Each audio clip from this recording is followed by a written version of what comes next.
आज का पवित्र वचन लिया गया है अय्यूब की पुस्तक का प्रथम एक। ऊज देश में अय्यूब नामक एक पुरुष था। वह खरा सीधा था और परमेश्वर का भय मानता और बुराई से दूर रहता था। उसके 7 बेटे और 3 बेटियां उत्पन्न हुई। उसके 7,000 भेड़ बकरियां, 3,000 ऊँट, 500 जोड़ी बैल और 500 गदहियां और बहुत से दास दासियां थी। वरन उनके पास इतनी संपत्ति थी कि पूर्वी देशों के लोगों में वह सबसे बड़ा था।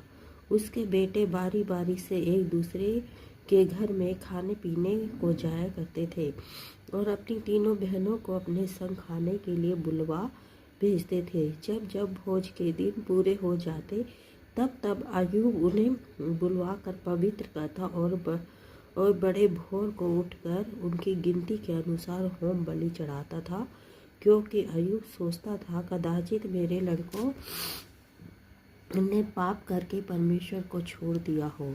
इसी रीति अय्यूब सदैव किया करता था। एक दिन यहोवा परमेश्वर के पुत्र उसके सामने उपस्थित हुए और उनके बीच शैतान भी आया। यहोवा ने शैतान से पूछा, तू कहाँ से आता है? शैतान ने यहोवा को उत्तर दिया, पृथ्वी पर इधर उधर घूमते फिरते और डोलते डालते आया हूँ। यहोवा ने शैतान से पूछा, क्या तू मेरे दास अय्यूब पर ध्यान करता है? ध्यान दिया है, क्योंकि उसके तुल्य खरा और सीधा और मेरा भय मानने वाला और बुराई से दूर रहने वाला मनुष्य कोई नहीं है। शैतान ने यहोवा को उत्तर दिया, क्या अय्यूब परमेश्वर का भय बिना लाभ के मानता है?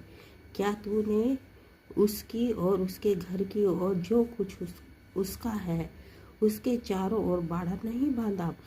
तूने तो उसके काम पर आशीष दी है और उसकी संपत्ति देश भर में फैल गई। परंतु अब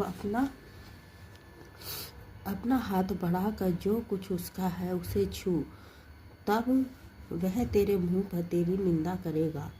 और यहोवा ने शैतान से कहा, सुन, जो कुछ उसका है वह सब तेरे हाथ में है, केवल उसके शरीर पर हाथ न लगाना।